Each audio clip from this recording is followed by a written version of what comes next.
Hello and welcome back to The Movies Made Us Do It. Me and Matt are back. How are you, Matt? Hi, I'm pretty good, sir. How are you? I am well, yes. Very well. Looking forward to talking about one of the best movies. I think, it's a funny thing where, special effects movies, we always cite The Thing and, those kind of amazing practical effects movies. Yep. This one always gets lost in the shuffle, and then I rewatch it and I'm like, fuck me. This is probably one of the best effects movies ever made. Jason and the Argonauts. It was certainly one of, I think it was Harryhausen's favourite of his own movies. It's interesting, isn't it? Because you can see bits in this where it's like, oh yeah, you tried that in Sinbad and you did really well. Now you're gonna perfect it. You know, it's like we did one skeleton once. What if we did 5? It is amazing. Yeah, I can see why it probably is Harryhausen's favourite, because, next to, I guess, Clash of the Titans comes close, but he gets to do a lot in this. A lot of very different things. And they are all amazing. I think, the Golden Voyage with Carly and stuff, that's right up there with me, with it as well, I think. There's some really good stuff on that, and yeah, it's just such a wonderful... It's amazing. It really is. When did you first see it? When I was incredibly tiny. I think the same. It's like a Sunday movie. Yeah, I don't remember whether it was a video job. See, this is the funny thing is my dad showed me this, and my memories of my dad are very limited because I only knew him for the first 5 years of my life. Yeah. So that is a memory I have, that he showed the movie to me, and it started my basically lifelong love of monsters and mythology. I had no idea. Obviously I knew you liked this movie. There was never any doubt that, because you hadn't thought of a film last time. No. And you were like, what should we do? And I was looking around my room and I was like, Jason and the Argonauts. And I thought, well, I know you'll like it. I had no idea how much you loved this movie. Yes. It's just one of those movies. I had no idea how much you loved this movie. Yeah. I mean, I think I covered it for when we did the radio. I'm sure. Yeah. And yeah, I mean, one of my earliest memories is Talos, of being sat in front of the telly and having Talos look down at me. Is one of my earliest memories. Yeah. Didn't you say to me last week that when you were a kid you wanted to be called Jason? Yes. Yeah. And I've got a cousin called Jason as well. It was like, Mum, I want to change my name to Jason. You can't do that. Why not? You've got a cousin called Jason. It's like, well, I hate my name. I want to be called Jason. I want to be Jason now. And it was even worse when, things like Jason the World Warriors came out. It's like, I want to be just called Jace now. It's not even close to your name. No, I was so obsessed with Jason of the Argonauts when I was a kid that it was. And the thing is you when you see these sort of movies and you get sort of obsessed with them and you think, oh, I've got to go and look at the the sources and stuff. Yeah. And you read the different. I mean, there are different versions of the story of Jason and the Argonauts, but there's a lot of horrible stuff that even Jason does. Yeah. And I'll bring it up at the end, the stuff he does. After this movie, basically, as it were. Yeah, he goes on to do horrible things. Yeah, and the I mean, to be honest, even here is kind of questionable. Yeah, where it's like, oh, our people are all saved by this golden fleece, and Jason's like, I'm going to steal your golden fleece. Yeah. Like, oh, okay. Yeah, I mean, the king even says, if you take the golden fleece from us, we're fucked. It saved our whole city. Yeah. If you take it away, we'll be left with disease and famine, and you think, that's fine. And it's like, Jason, you could just fucking take your kingdom back like every other normal fucking person. You don't need to do all this shit. Well, that's it. The gods gave him They gave him glorious purpose, yes. A purpose, so that's how these things work, isn't it? Yeah, God wills it. So shall we start? Yeah, let's do it. Of course we get the wonderful credit sequence with the art behind it. And then we see Peleus and his forces. they've come to usurp the throne.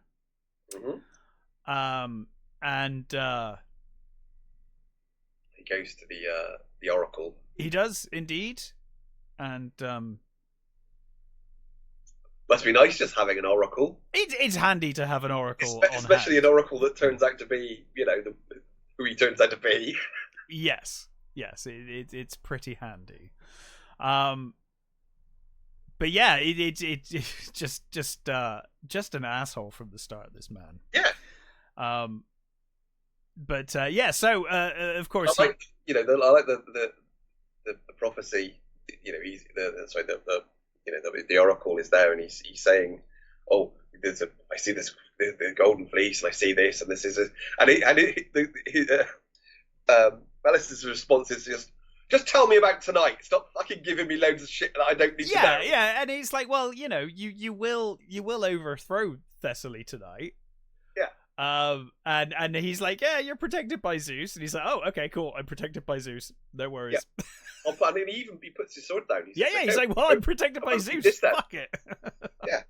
I'll sacrifice this sword, and I won't need it. And then the guy says, yeah, but you will be killed by one of his children. Yes, and then he picks the sword back up. Yeah, it's like, oh, okay. In that case, I shall kill them all. Maybe I'll keep the sword then. Yeah. But yeah, and he talks about the two daughters and the son Jason, and he says, they will die with their father tonight. He's like, they're all gonna die.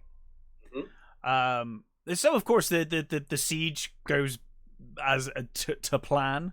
That's a great little. It's a great battle scene. For a movie that didn't really need it. Yeah. Really, like this is all just prologue. But they do, a lot of extras, a lot of moving parts. Yep. Lots of women and things. Yeah, it's even from its opening, it feels so epic. So one of Arista's daughters, she's carrying Jason. And she's not carrying Jason. Is she not carrying Jason? No. Who's she carrying? I think her child. Is that her child? There's a moment where the oracle stops some soldiers from moving, and a soldier comes out carrying a baby. Oh, is that okay? And I think that's you may be right. You may well be right. The baby on the throne is the sister's daughter, I think. Right. Okay. I could be wrong. Yeah, I don't think I ever picked up on that before, but you may well be right. I think that's the case. Oh, that's really cool. I'd never noticed that before, but I can go with that. In any case, of course, Peleus enters the throne room or worship room, and she calls on Hera. She does. She calls on Hera, and Hera does appear. She literally hears. Yeah, she listens. Yeah, he sees her, and I love she's just completely in shadow. Yeah. And it's wonderful on a black man. Yeah. It's such a great shot, and she says, are you a priestess? And she says, I serve the gods. Yeah. And he's like, have they called upon Hera? And it's like, yep. Yes, they have.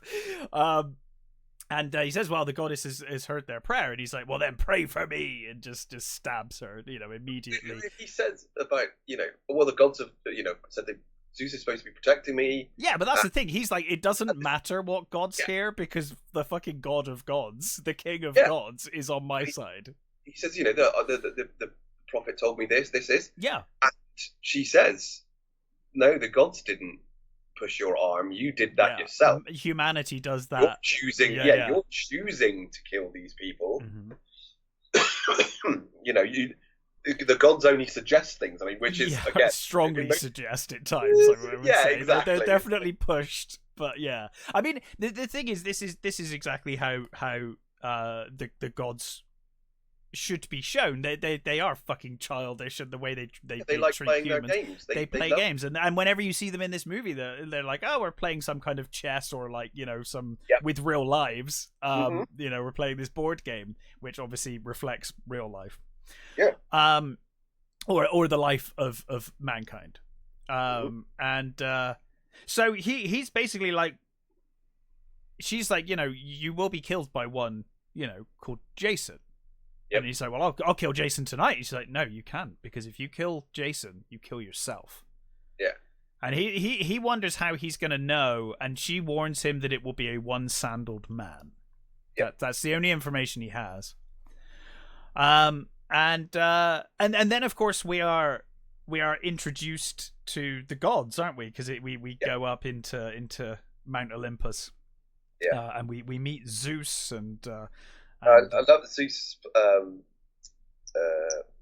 played by Niall McGuinness. Oh, one of my favorite. This is one of my favorite performances of his. I love him in Night of the Demon. Yes, that was what I was going to bring up. What a performance! His performance in Night of the Demon is so good. He's so creepy. Yes, when he's doing the kids party and he's dressed up as a clown, it's like, well, dude, like somehow you're still creepy as all hell. I hate clowns anyway. Yeah. He just makes them even more creepy. He's so good. He's so good in that. But he's great here as Zeus as well. I honestly think that this is, although it's a very sort of broad interpretation, and they're more sort of fun than I think. They're definitely more light-hearted. Yeah. They're two of my favorite. They're some of my favorite portrayals of Zeus and Hera. Mm. I mean, the thing with Hera is she's a very well. I'll get to I'll say when we get to the unveiling of the Argo, but I love their interactions. There's a brilliant in this very interaction where Zeus says, "Oh, I've won again, my darling," and she says, and she moves one of the pieces, and it's like, "Oh, that the water's too shallow." He says, "Really, my dear, you must learn to lose." Was it? What's it he says? He says, "Really, my dear, you must learn to win without cheating or lose gracefully," which I really love. And she's just got this big grin on her face. It's like, yep. And then they talk about how they see mortals and how mortals see them, and they talk about certain things, blasphemies that come later, and Zeus says, well, if I punished every blasphemy, everybody would be dead. Yeah, I would have no one to worship me if I did that. Yeah. But yeah, and they talk about how Jason, shouldn't have any kind of special treatment, as it were. Mm-hmm. Which obviously, as the film goes on, gets, Yeah. And he says, the sister called on her 5 times. Yes. To protect Jason and her child. Mm-hmm. And Zeus says, okay, then 5 times. 5 chances, 5 times he can. 5 times you can help him. Yeah. That's it. Yeah. That's all he gets. So we then see, because I guess time is irrelevant to the gods. Well, that's what she says, isn't it? It's like 20 years will pass. She says it's a moment here. A moment to them, yeah. And of course we see Peleus riding his horse, and mysteriously a woman appears and causes his horse to bolt, and he falls into the water. You get the impression he was probably going to kill this woman when he got up. But of course he looks up and she's gone. Clearly looking for her. Yeah. But he looks up and she's gone, and then of course he feels himself getting pulled, and he's pulled into the water. Yeah, by her, because you see, she disappears into smoke, and then basically the smoke goes into the water. Yes, see him pulled back in. Mm-hmm. And of course Jason happens by. Very ragged-looking Jason. Sorry. A very ragged-looking Jason. Yes, a very ragged-looking Jason, who immediately jumps in the water and pulls Peleus unknowingly to shore, not knowing that it's Peleus. Of course, Peleus immediately notices the sandal, and I think Jason even points it out in someone else's voice. That, he says, "Oh yeah, that's the actor's." It's one of those things that kind of ruins it. Because when I was Todd Armstrong was dubbed by Tim Turner. Yes, whose voice is amazing. Yes. Now the problem is the reason I say it's a disappointment is that when I was a kid, I never realized this. So like, you know, the actor and the voice were like one. Yeah. And it was like, oh my god, he's so amazing. And now it's like, oh, it's kind of not the same when you know the voice is someone else, you know. And it's the same with Nancy Kovac as well. Yeah, yeah. Well, it was a British cast, and they were like, well, either everyone does American accents, or it's basically the only two Americans in the cast. Yeah, so it makes it. And to be honest, I think they do a very good job. It's not. She was done by Eva Haddon. Mm-hmm. It's you do get that with a lot of, you know, those sort of American roles in British movies, unless they specifically wanted an American, you know, hero. Yeah. Where, you know, which you know, you find in some British movies where it's like, oh, we know he has to be heroic, so he has to have an American accent, and which leads to sometimes you get the English guy trying to do an American accent, which is always even more hilarious. Yeah, yeah. So, of course, Peleus immediately recognizes Jason for who he is, or who he's going to be. And he says, well, you know, you must come and dine with me. And he takes him to his encampment, I guess, where his troops are based. And he says, you know, so what brings you here, Jason? And he's like, I'm here to kill Peleus. Yeah, like, you do sort of think, wow, you're not the brightest of people. No, because it's like, even if that's not Peleus, he clearly probably works for Peleus, right? It's his region, and it's his forces. It's like, maybe don't say that, man. Yeah. Maybe get an army first and then tell people what to do. Totally. But I love when Peleus says, he's like, oh, you know, I remember your father, and when your father defended his throne, no man fought harder than I did. And it's like, yeah. It's such a great little line as well, isn't it? The way he fantastic says, no man fought harder than I did. Yeah. And it's like, ooh. You fucker. That's a really nice little thing. But he says, you know, Jason says, oh, this time fighting won't be enough. And he says they need more than a leader. They feel deserted by everyone, including the gods, and he wants to bring faith back. And he says, you know, I've heard of this golden fleece. So Jason's aware, and he's like, you know, they need to know the gods haven't abandoned them, and that this fleece has the power to heal. And Peleus is aware of it as well. He's like, yeah, I've heard of this fleece. And so Peleus is like, why don't you fuck off to the other side of the planet and go find this fleece? And then he's like, you know, you should disappear and never and come back only when you have the fleece. You know, you should go do that first. Yeah. Kill Peleus after you found the fleece. And I love because his son turns up afterwards. Acastus, thank you. I couldn't think of his name. And he's like, why didn't you? He's like, why didn't you kill him? And he's like, well, because of course he doesn't know, but he's like, well, he can't kill him because he kills himself if he kills him. Yeah. But he's like, well, if he dies accidentally. Yeah. Well, on a ludicrous mission. And of course it's like, well, you know, either he's going to be gone for absolutely ages, which buys me plenty of time, or he'll die. To be honest, it's a good shout, because when you think about, in a lot of the Greek sort of stories, these quests go on for years. Yeah. Well, I assumed this one goes on for quite a while. Yeah, again, it's all depending on what version you read. But I always felt like this movie kind of hinted that it was a long voyage. Yeah, it's just cut in that way that movies were in the 60s. I think they do a really good job at one, especially after the Talos, when they're repairing the ship. Yeah, because that's not quick. That looks like it's, you know, it takes a while. So I think there is the idea. I would imagine so. It got picked up, crushed, and thrown in the water. Yeah. I think there is an idea that this does take years.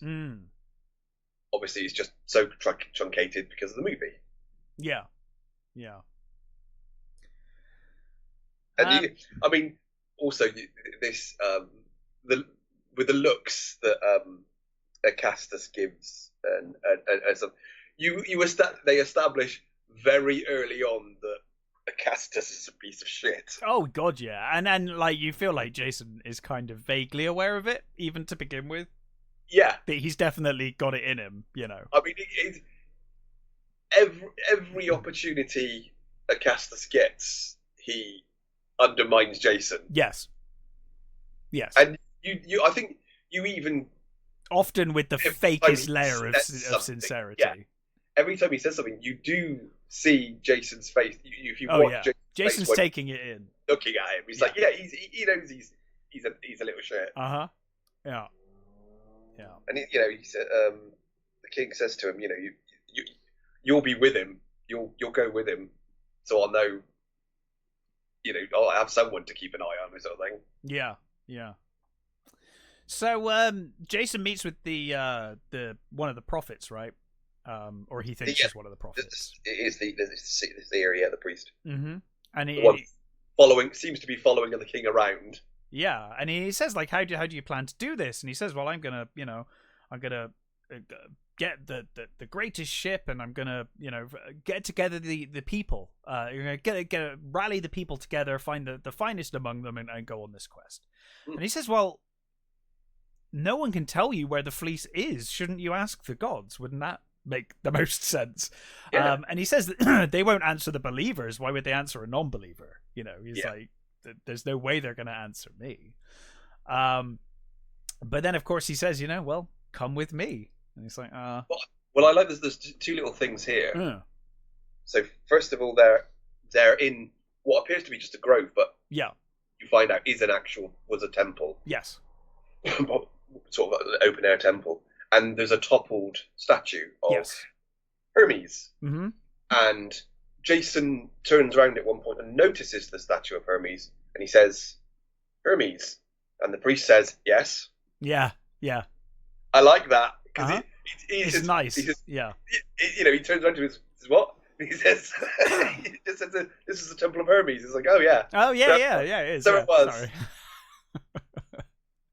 But of course he reveals himself to Jason, and I think a really decent effect when he grows. And I love that effect. I mean, the thing is I know I've seen reactors reacting to this movie these days with young eyes, and some of them aren't impressed with the. See, I still think the fucking Peter Jackson scene's amazing. I fucking love that Poseidon bit. It's awesome. I always thought he looked like Peter Jackson. But it's such a cool effect. I love it. I love that shot. It's one of my favorite shots of the movie. Yeah, I love that. The sort of he fades to become Hermes. Yeah, and then grows and then disappears, and then in smoke, and then so does Jason. Yeah. And we come back to to Zeus and Hera again doing their game. Yeah. And Zeus says, hello, Hermes. He says, one of the pieces seems to be missing. Yeah, and he's like, I can help you with that. Yeah. And of course we see Jason, and they do like I guess is to give the impression that obviously Jason's tiny because he's in his hand, isn't he? Yeah. But they kind of make him sound like he's on the other end of a phone. Yeah. Like he's like kind of half there. But yeah, and he speaks to the gods, and he says, Jason comes to Mount Olympus at last, and Jason's like, at last? The fuck? Like, and he says, Zeus says no man calls upon the gods, unless he really needs them. He's like, I didn't even think I could come to you for help. I didn't even think it was an option to ask the gods, much less visit.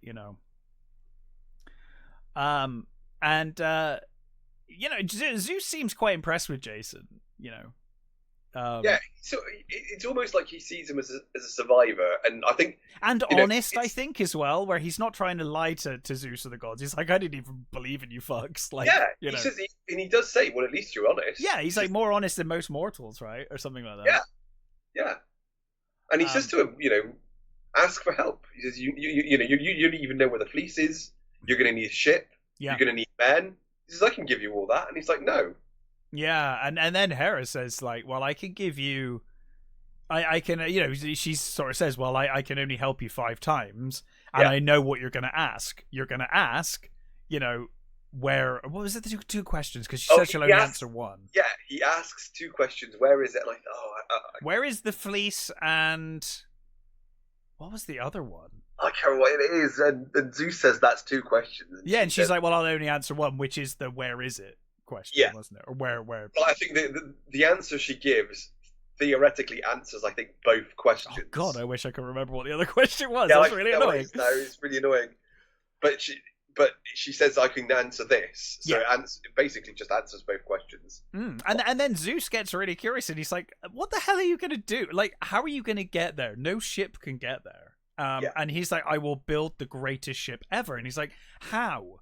And he says, well, the builders of Greece are proud people. If I tell them the cause, and so are the soldiers of Greece. So if I ask for I'll hold a contest for the greatest fighters, and I'll find the greatest shipbuilders to build this ship. And of course Zeus is never never one to shy away from patting himself on the back, and he's like, I chose well. Yeah. Look at what I've done. You kind of feel like Zeus is that fucking guy who, whenever everyone else does the work, he's like, "Oh man, I did so good here. Yeah. Look at what we've done." And it's like you. At the end of the day, he created everything, so it's by extension, it's all him. Victory by osmosis. Yeah, exactly that. So the games are held, and we see the greatest warriors kind of fighting it out hand to hand. I love when Hercules turns up and he's like, "Who do I have to fight?" And he's like, "Oh, you'll just paste everyone. Just you're on. You're in." We all know that Hercules could basically beat anybody, so we wouldn't even bother. We just gave a position to you. Yeah. He's like, your position's already, here. Hercules again, Hercules played by Nigel Green, who we've had recently in the Roger Corman movie we did recently. Yeah, and of course famous for Zulu. Yes. Colour Sergeant Bourne. Yeah. Probably his biggest outstanding performance beside this one. I love him also in I think he's the Colonel in the Ipcris File, which is I was always disappointed watching Jason and the Argonauts. I always wanted or hoped that they then went on and did a Hercules series with him. Yeah. With him, I was always gutted because it felt like it was properly setting that up, and then it doesn't happen, and it's like, oh, that would have been lovely. Big dude, but not overly muscled, and I think Harryhausen himself chose him because he didn't want the Italian, as he put it, the Italian muscle man. Yeah, and I think he's big for the time. He's naturally big. Yeah, I mean, he certainly looks like he could give you a proper thump. I wouldn't fuck with him. That's for sure. Yeah, he's wonderful, and I it's little things as well. I love that he's graying. Mm-hmm. Like, it's things like that nowadays they would never do that. Like, he'd be like, he'd have perfect hair, perfect beard. Yeah. Well, he'd look like bloody Jason Momoa or something, wouldn't he? Yeah, exactly. And it's like, no, I really like that he's kind of disheveled and Yeah.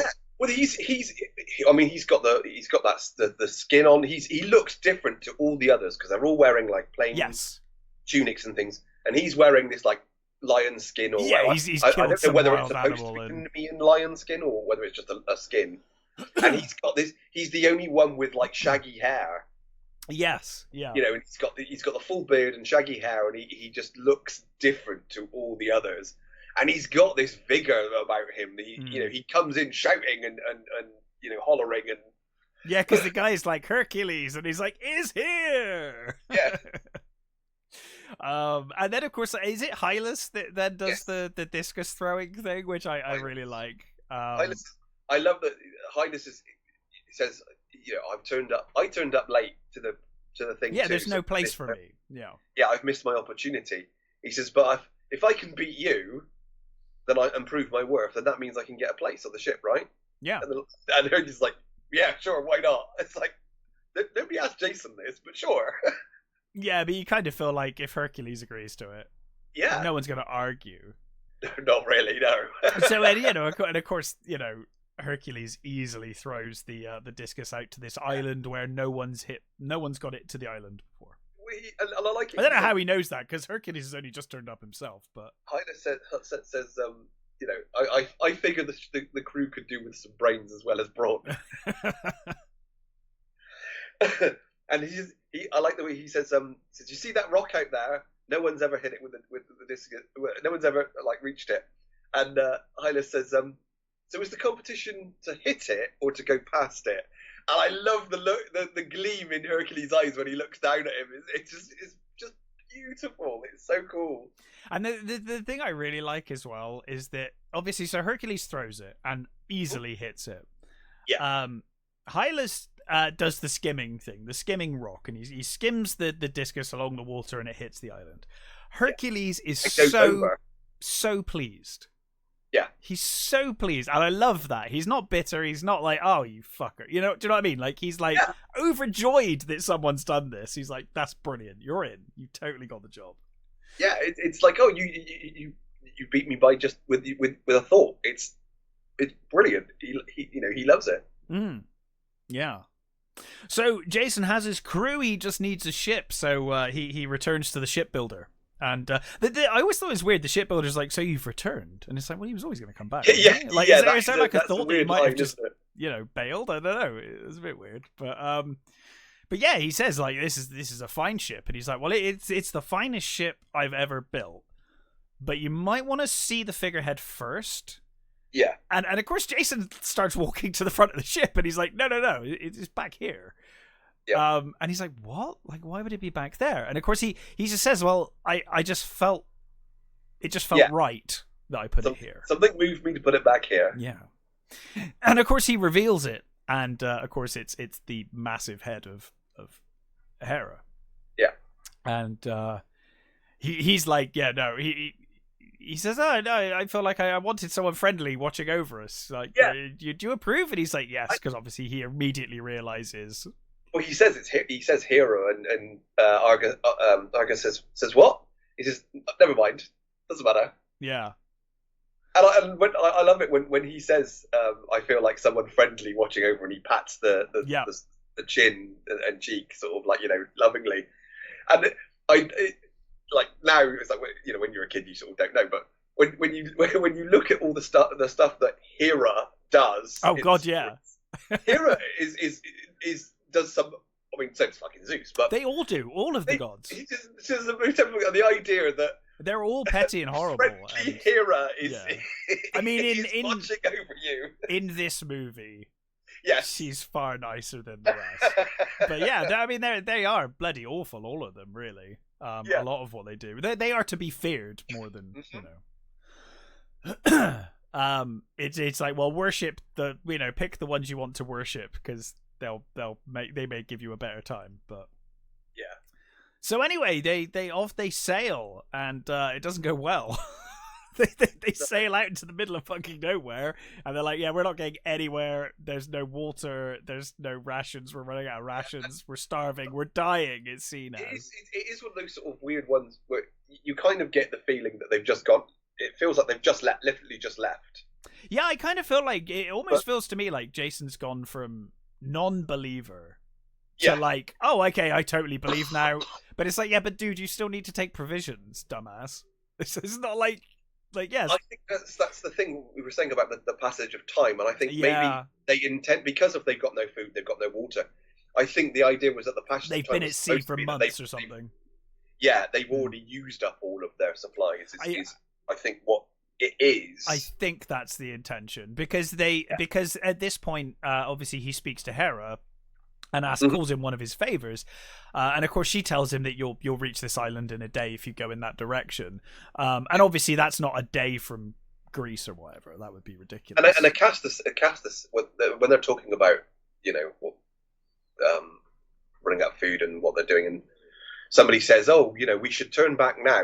And I think he does say, it will take more days going back. It would take more days going back. Yeah, he does. Actually. Yeah, and Acastus says, oh, he doesn't listen to anybody. I wish he would listen to me, sort of thing. And he's doing that sort of leaning back, making sure that everyone on the boat can hear him.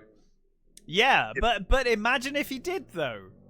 Yeah. It's like, dude, don't say that, because what if Jason decided to change his mind and go, okay, we'll go back? It's like, oh no, fuck, my father, bollocks. Don't go back. No, don't go back. I've changed my mind again. So of course, Jason goes to speak to Hera, and the shipwright sees it. The shipwright's like, what the fuck is Jason doing? He's just staring at this, this figurehead. Jason says, "Oh, I'll because Argus is at the tiller, isn't he?" And he says, "Yeah, he says I'll take over. Yeah, I'll take over. You go and that's what he says about the soft hands of the Ormans, and Argus get the says, brine. Brine to toughen the skin." Mm-hmm. He says, "Well, you go and attend to that, and I'll take the tiller." And when Argus looks back, he can see that he's not even holding the tiller. He's just staring at Hera. Yeah. So Hera says, you'll reach the Isle of Iron or something like that. I think bronze. That's it. They are. Of course it is. Obviously. For a very good reason. For the Isle of Bronze, and that they may only take food from food and supplies. You don't hear the details. You know that it was a place where a god, I forget which god, made weapons for Zeus, right? It's the Smith god. For fuck's sake! Yeah, I'm not sure. Hephaestus. Yeah, possibly. I think it's Hephaestus. He's long gone. He's long gone, but don't fucking take anything but food and provisions. All the stuff is still there. Yeah, but it's of the gods. Do not take anything of the gods. Take food and take water and nothing else. Yeah, you get the impression Hera really shouldn't have told them about this place. Mm-hmm. It's like, no, this is bad for her as well. It's like, you just be quiet, take what you need, and leave. And again, it's that idea that it's all just sat there doing nothing. Yeah, they don't really care about it. But you fucking touch it, that's my shit. yeah, exactly. That's my stuff. It's my stuff. In the middle of nowhere. Yeah. So of course Jason just basically walks back, and it's been 5 seconds. He's walked to the back of the ship, then he comes back and he's like, set sail. Yep. I know where we're going. And it's like, okay. And of course this bit, I think it's north, I think he says, isn't it? Yeah. So of course they sail, and sure enough, they you get that wonderful moment where he says to them, the island's guided by Talos, don't tell anything. And I love Hercules' response is, well, what about, does that include women? And he's like, well, if there are any women there, yes. And then I love he says, if I meet a girl with a firm leg, a full bosom, and a warm heart, let no man try and stop me. Yeah, Jason's like, I'm not talking about men. Yeah. And of course, they get there, and Hylas immediately spots goats, and he's like, goats, and Hercules is like, why do we care about goats? What do we want goats for? And he's like, this is why you needed brains. This is exactly what I was talking about a couple of weeks ago when we were having that fucking contest, dude. Goats produce milk and are edible. Yeah. that's the entire reason we're here. Keep them alive for a bit, and they'll produce some milk for us. And then when that happens, we can eat them. It's not that hard. It's really not that hard, but he's already proven his need to be on this journey. But in the course of chasing the goats, they come across Talos, and you also get they get the sort of the silly, I fell over, and I fell over you. Of course. Gotta have a bit of slapstick. Yeah. It's good. But they find these big monuments, these big, almost tombs, aren't they, really? Yeah, they're sort of like, it would just big plinths sort of thing with statues on. But they have doors. Plinths with doors. See, this is the thing. It's like it's not designed for humans, but it's like it's clearly inviting humans. But it kind of is. Yeah, exactly. I mean, the doors are huge, I guess. So there is that, but it is still like they are.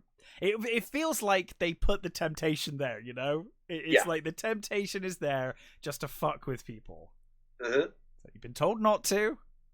Doors already open though. Yeah, I mean, it's again, the gods like playing their games. They like tempting mortals, and then they like punishing them when they do. You know, what they tempted them to. I love that as well, because you don't really see it. That, you know, Hercules is Hercules, and he's great strength, but you don't see it very often in this. You know, I feel like a modern Hollywood movie would have done feats of strength every 5 seconds for Hercules' sake. Yeah. And I love here the door to Talos is his tomb thing is kind of like slightly ajar. Hylas goes to try and open it using like a stick, is like kind of it's spear, isn't it? Yes, he's using his spear as purchase to kind of open it, and he can. And then Hercules does it with the one hand. He puts his arm in and he immediately opens it. It's like, it's nice. It doesn't have to be so over the top. It's just a nice thing of like, yes, he's extremely strong. Yeah, but you get when in a minute when the door closes, you get the bigger demonstration of his. Yeah. So they enter and Hercules is like, oh wow, a spear, and he's like, Hylas is like, I think that's a pin. That's not a spear. Yeah, he says it's a javelin. And he says no, it's a javelin. That's right. Yeah. He says in a jewelry box, he says no, it's a brooch pin. It's a brooch pin. Yeah. Because all of the pearls are like huge and clearly stuff that's not designed for humans to wear. Yeah. So of course the door closes, and as you said, Hercules does his feat of strength to open it. Hylas says, Hylas has a moment of sort of clarity, and he says, "Hang on a minute, put it back." He says, "Remember what Jason said?" Yeah. And Hercules is like, "Well, they're just going to leave it here to I might as well take it." So he takes the brooch pin. Yeah. He says, at least, even if it's not a javelin, it'll make a really good bloody weapon. Yeah, I mean, he's not wrong. But of course, as they push their way out, you get that amazing shot.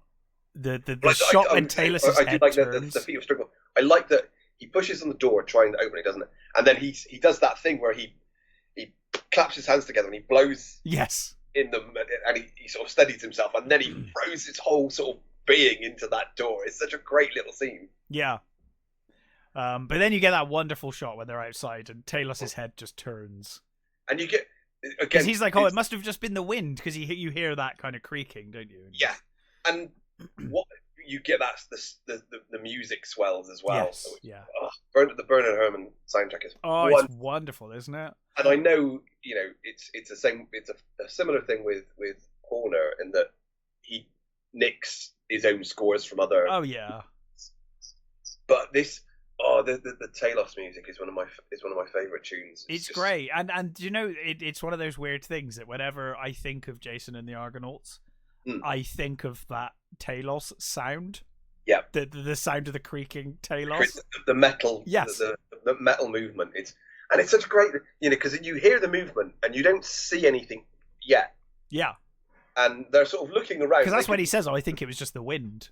Yeah, and then again, as I said, as a kid, just sat there looking up at the telly, and then he turns his head slowly towards them, and it looked just like he was looking down at me. It's so cool. It's such a cool effect, and so creepy and terrifying. And I love how sort of, his movements. He's human. He's human shaped, but his movements are so stiff and so sort of. Mechanical in the way that he moves. It's so beautifully done. There's a great shot when he gets it initially when he gets off the plinth. There's this moment when it really looks like Talos is proper chill on the plinth. He kind of leans back on the plinth. He sort of leans back and he looks around, doesn't he? Like it's kind of like he's just woken up. Yeah, exactly. But it's just a really cool little shot where it's like Talos is so cool. He's just chilling on his plinth. Yeah, just gonna lean back a minute. It's this interpretation of Talos is very different to how he's described. It's kind of the fucking depiction for me now, though. You know, yeah, like it's like ever since this movie, I'm like, okay, it's one of those things that, you know, again, when you go to the stories and you read the thing and you think, oh, that's what Talos sort of looks like. A lot of, you know, there are different descriptions of Talos, course, but yeah. usually he's not giant, he's not massive. He's a bronze man, sometimes depicted with wings. Yeah. Who was he's supposed to circle the island, I think, 3 times a day. Right. And he throws rocks at the Argot, the Argus, you know, to stop them coming in. And it's the actual part of the story that Talos turns up in is when they've got the fleece already and they're leaving. Right. Because it's Medea that helps them defeat Talos in the. Okay. And he has he has a vein that runs from his neck to his foot, and it's a nail that holds in the ichor. Right. So they depending on the because here it's like a cap, isn't it? Yeah, it's like a massive sort of, you know, screw-in cap that keeps the almost molten lava of the ichor, the god's ichor in him. And Harryhausen, I think he saw the Colossus of Rhodes, an earlier film, and he wanted Talos to have that impact. Sure. Which I think, which is why he made him this giant, towering sort of figure. Which, yeah, you know, again, it's my favourite Harryhausen. It's almost the most simple of his creations. It's wonderful. It's not as fantastical as any of the other monsters or anything like that. It's Agreed. just really a big giant metal dude. Mm-hmm. But I think it just had such an impact on me as a kid. Yeah, it's always stayed with me, and it's just my favourite of his creations. It's just awesome. It is wonderful. Of course, Hercules and Hylas immediately run back and bring Talos with them. Yeah. So everyone's like, "Oh, Jesus!" They don't run back though, because they run off because Talos is chasing them, and it cuts to Jason and the others. Oh no, you're right. It just kind of cuts to them on the beach when they see it. Don't they? Yeah, they're loading the supplies. I guess it is hard not to see it. Yeah, and then he comes around like around the corner. Yeah, sort of thing. And again, this is Todd Armstrong. I'm not even sure I've ever seen him in anything else, because I know his career sort of floundered after. Yeah, this was kind of his one and done. Yeah, he was in TV and stuff like that, but he ended up moving to New Zealand, I think, where he had an accident and hurt himself. He committed suicide, I think. Yeah, he committed. Yeah. He got addicted to painkillers. But Nigel Green died really young as well. A lot of the cast of this. Nigel Green killed himself too. Yeah. Well, I mean, or supposedly. His family believed that it was an accident. Peter Ustinov, who worked with him, he just had a divorce, didn't he? So he was depressed. Peter Ustinov, who worked with him on his last movie, said he was very depressed, and he thinks that it was probably because it was sleeping pills or something, wasn't it? So yeah, sleeping pills with Green. But yeah, Todd Armstrong, the expression of fear when he sees Talos coming round the corner is such good. He was actually and it's that actor. It's the realization of like, someone didn't fucking listen to me. Yeah, someone's like, oh fuck. It's like, because the thing is that Hera doesn't tell them what Talos is. No. He just says she just says that the island's guarded by Talos. Yeah. And then when he comes around the corner, you're like, oh fuck, that must be Talos. Island. Yeah. And I do love that. Again, there's a wonderful, you know, detail of, oh my god, everybody panics, everybody rushes to the ship. Well, I say everybody. Most of them, they start moving. They're gone. They've dropped the they've dropped all the supplies. They're straight on the boat. The ship is like leaving. Yeah, and you can see the sort of, there are supplies just floating in the water where they've just dropped them. Mm-hmm. And they've been, you know, in their haste, they've just left a load of people on the bloody beach. Yeah, you know, they've left them to die. I mean, I love even Hercules. Just like, he's like, no. Yeah, run. he knows he's not going to defeat that. And I think my favorite shot of Talos is the shot of the ship leaving and Talos coming in between them when he stands in the middle. in the mid, yeah, and just before he's about to pick it up, blossoms. such a great shot when you see him walking in from right from the right side. And I think it can be understated that Harryhausen could make his people, his creations move beautifully fluidly and oh god, yeah. And you see that with the Hydra later. And 20 million miles to Earth. I mean, the movement of the creature in that film, is perfect. I mean, it looks better than any CG you'd ever see. Mm-hmm. It's so smooth. And the harpies in this are pretty good as well. Yeah, the harpies are great. The movement is like purposely jerky, and it's like, how fucking difficult must it have been to make it look, mechanical without making it too over the top or too silly, or it's a beautiful feat of craft and So the Talos picks up the ship and throws it into the water. So I shakes like the people out, doesn't he? He picks up by the prow and he just basically rocks it. Yeah. Left and right, just flinging people off, and then when it's completely empty, he's basically just casts it aside, which causes the Hera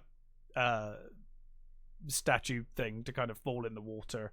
Yeah. Jason swims out to it and asks, for one final bit of advice. Yeah. Oh no, sorry, not the final one. Not the final one. No, the penultimate one. And she tells him to you're not going to defeat him with your strength. You have to use your brains and to look to his feet. Yeah. And of course, this is where, as you said, it. So in the source, it's a nail. You said.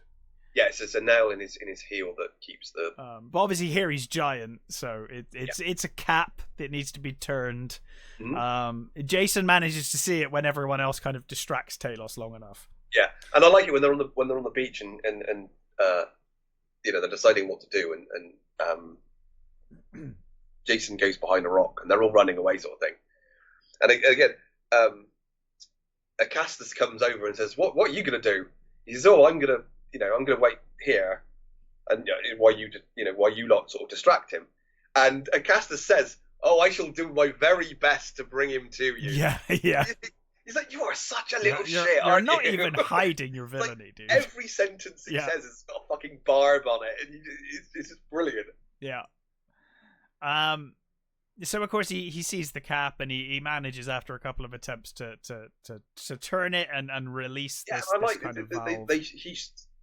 He shows great effort trying to get it, and he even falls. I always thought like little steam comes out and he falls back. He's so lucky he didn't get melted when that shit came out. Yes, and I think that's the idea, isn't it? The initial impact, like fuck, that's really hot, sort of thing. Yeah. But of course it does defeat Talos, and you get that great thing where Talos is kind of like choking and can't. Yeah, he's great because he's it's actually the stuff coming out of his heel is just cellophane. It looks amazing though. It just looks so good, doesn't it? Does. It's like really pouring out, melting this, Yeah. And yeah, he's sort of this sort of like metal screaming, isn't he?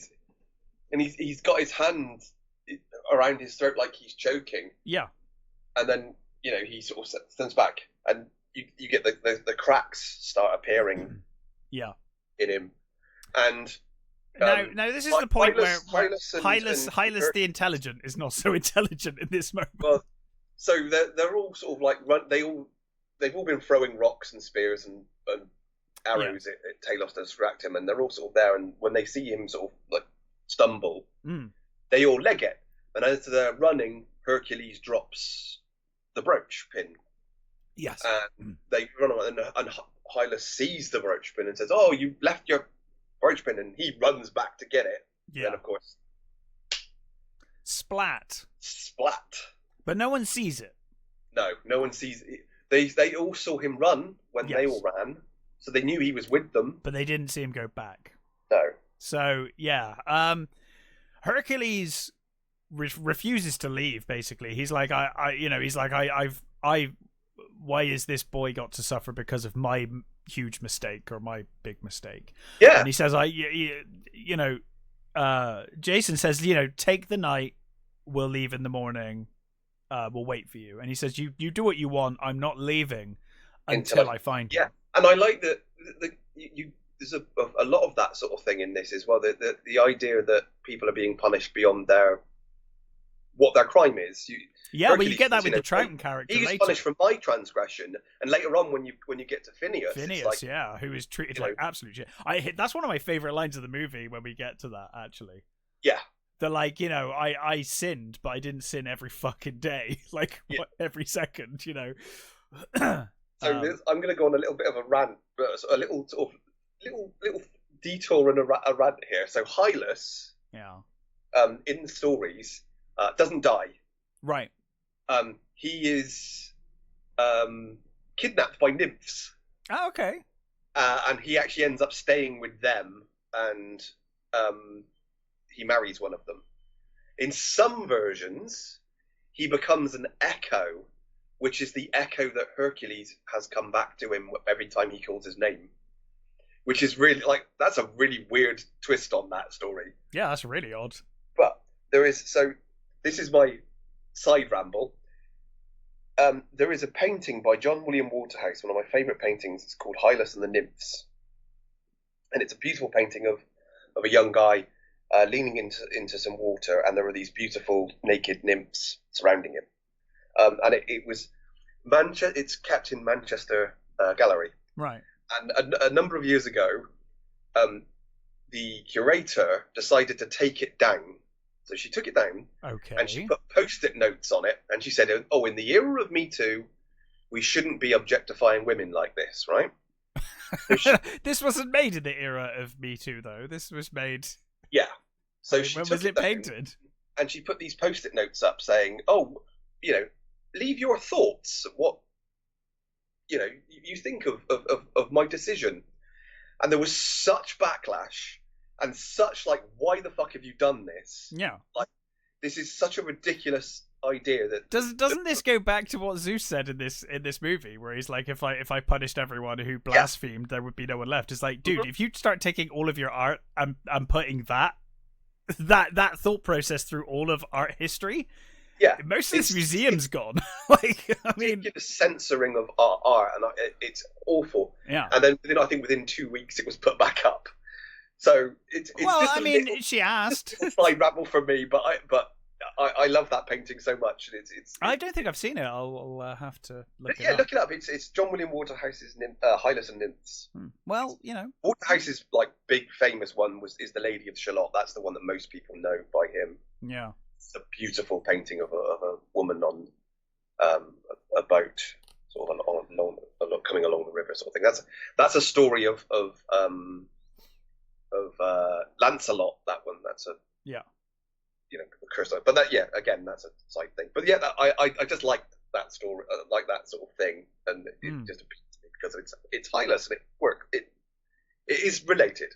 It is indeed. So the crew despair.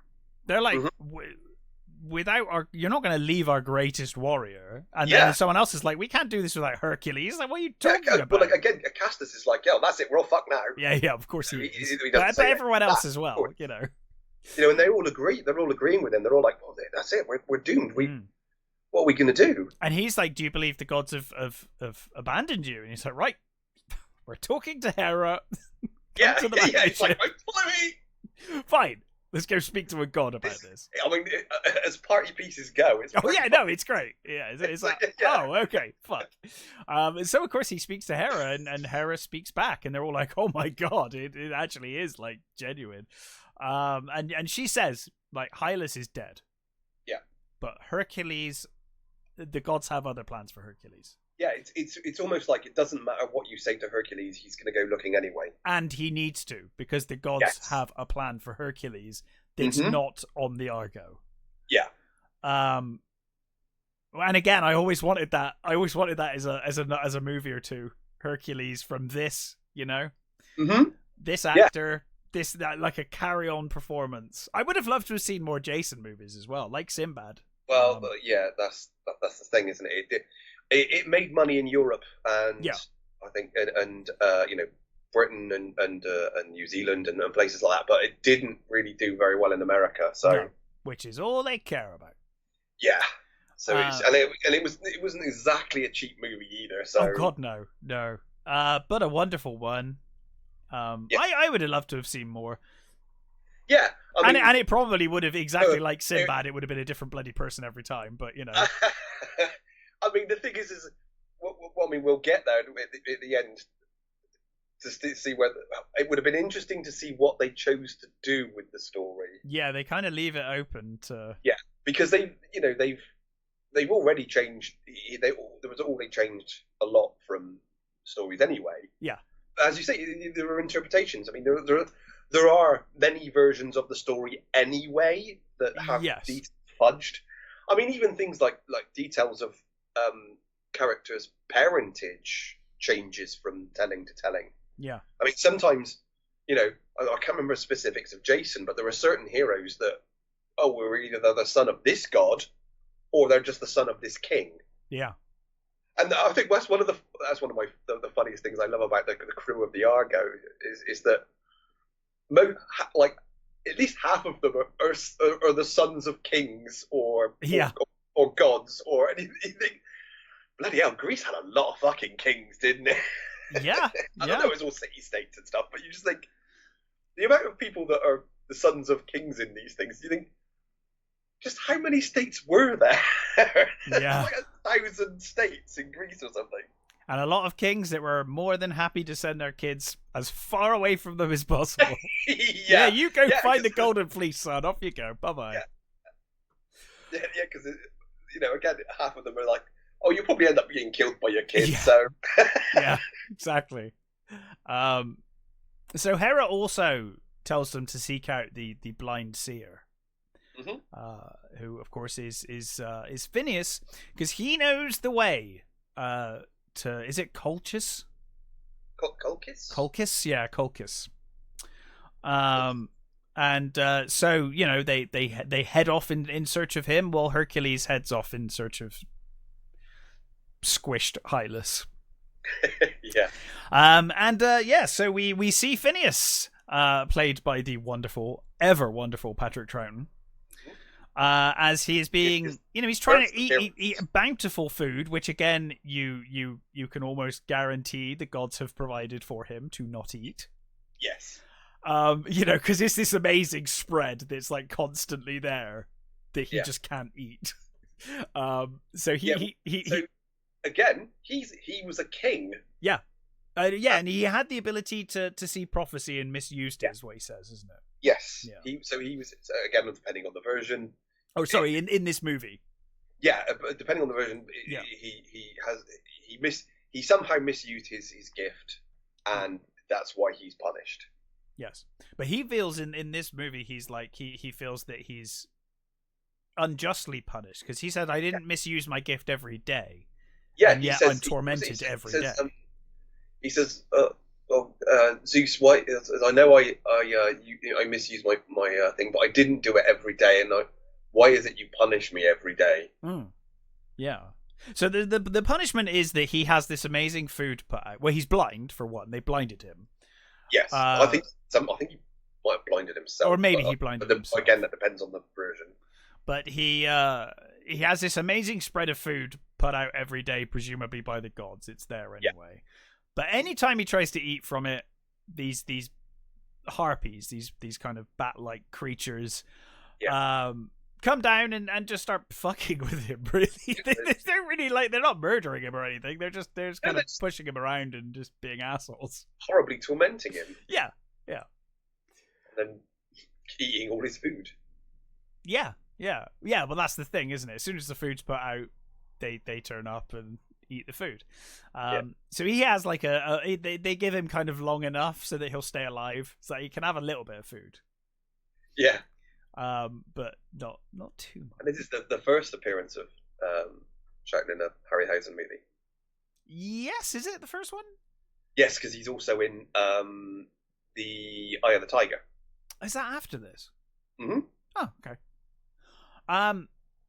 So yeah, and then Jason turns up. There, and again, you get that definite passage of time because they're all armored now. Yeah, they're all wearing the black armor, which looks amazing. So you get the impression they've definitely done some other stuff since, because now they're fully suited up. And they're all uniform now as well, aren't they? They're all in like a... Yeah, they've got a really cool armor. Yeah, but they look like a unit now, whereas before they were just random people thrown together on a boat. So I think this movie does communicate the passage of time reasonably well. Yeah, I think I mean, you know, with things like that. Think about it. I think more than sure. I don't think it's as clear as. But it's like, well, they left the island. They were wearing like basically rags, and now they're in full armor and full leather armor. I presumed it was always there. They just didn't put it on when they went. Maybe. So yeah, because I mean the things like the shields and stuff are always on the side of the shields are there. Yeah, it was on the side of the boat. So I presume that the armor. You certainly wouldn't probably be wearing the armor all the time. That's true. You know. So they meet Phineas, who explains his predicament and says that he defies the gods. Basically, I love they all look up into the sky as soon as he says, "I defy you." And they're like, "Oh fuck." Yeah. Especially because they've all met Hera just now. There's even a clap of thunder. Yeah. But also they've met Hera. They're like, oh fuck no, we know the gods exist. We spoke to one the other day, and of course they've seen the harpies as they turn up, don't they? They do get a sight of the harpies, I think. Yeah. And I like, you know, he says to them, the price is that you. He wants to become master of the harpies, doesn't he? He wants to torment them. The price is you do something with the harpies. Yeah. And one of the guys said, well, the gods put them here. Probably shouldn't interfere with them. And he's like, I don't care. That's my price. Yeah. And I love there's just little things that, you know, Jason agrees. And there's this wonderful little, I mean, you barely see it, but Phineas sort of, it's just this beautiful moment of relief in Phineas. Yeah. And his whole being sort of like almost collapses in himself. And he turns and sort of puts his head on Jason. But it's like just a beautiful little thank you. Just a sort of, oh my God, something's finally going to be. Well, yeah, you get the impression this has gone on forever. Like, he's just exhausted with it. And it's such a subtle little thing. I mean, like I said, the camera doesn't linger on it or anything. It's just a lovely little Patrick Troughton, you know, moment of him, the relief that just through the gesture, you know, it's such a wonderful little thing. So the plan that they come up with is the world's biggest net. Yeah. Which. Yeah, fine. I mean, it looks cool, though. It's a really cool scene. But it's like, wow, they made the biggest net ever. I mean, they probably would have had nets on them. Yeah, but no, there's nets, and then there's nets, and then there's they nets. Basically cover an entire building with net, which is yeah. But it's great. So the plan is that Phineas eats at night. The harpies come down, and then they all kind of get involved, but they have the net over them, and then they cut the ropes, and the net falls on the harpies, and then they build a cage. That's the plan, and it works. So there's that. So yeah, it's a wonderful shot, and Harryhausen's, you know, oh god, it's so smooth, his work. Yeah, the harpies are great. It just always looks so good, you know. It really is. It's better than most CGI now, to be honest. I completely agree. And it certainly is like the CGI of the 60s. Yeah. You know, I guess you could argue that CGI now can do this well when it's done well enough. But there's a certain charm to this kind of stuff that you just don't get with CGI. And also, I do think it's like there was definitely a period where it went downhill, where we kind of didn't have stop motion and we didn't have any kind of decent enough effects to replace it. I think the main problem with stop motion is time and money. Well, I guess that too. But I think it's one of those things that you have to have an incredibly competent person doing it. Yes, and generally a still plate. Because if you can, you know, if you don't have the skill, then it's always going to look terrible. Yeah, so absolutely. It's, you know, and there aren't that many people that could do it that well. It really, kind of died when Harryhausen decided to stop. Mm-hmm. Really, I mean, you still see some. I mean, obviously there is some. Yeah. There's some in like Evil Dead 2, and it turns up. And in most of those cases, they're all homages to Harryhausen. Yeah, of course, because anyone doing it is like, well, I grew up with Harryhausen. Mm-hmm. But yeah, so he, what's his face? Was it oh my word, the dead god dude. Mad God. What's his name? I don't know. The stop motion guy that did the. Oh God, Jurassic Park. Yeah, stuff. I can't think. He was kind of the last great. Tippett, is that his name? Tippett?